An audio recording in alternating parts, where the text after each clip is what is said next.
అలుగుటియే ఎరుంగని ధర్మజుండే అలిగిన నాడని మహాభారతంలో పద్యం ఉంది. అంటే ఏనాడు అలిగినటువంటి ధర్మరాజు అలిగితే చాలా నష్టపోతారు అబ్బాయిలు మీరు అని కౌరవులకి చెప్పడం.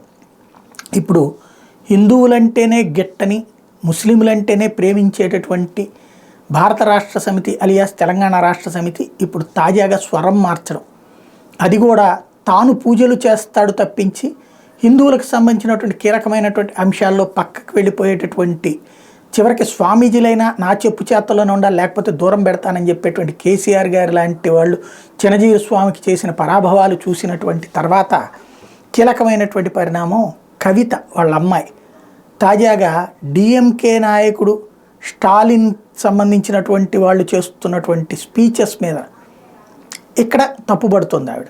డిఎంకేకి సంబంధించినటువంటి మంత్రులు కావచ్చు, డిఎంకేకి సంబంధించిన వాళ్ళు సనాతన ధర్మం గురించి మాట్లాడడం కావచ్చు, వీటన్నిటి తప్పుపడతా కవిత ఇది దుర్మార్గం, సమాజాన్ని చీల్చేది అని చెప్తుంది.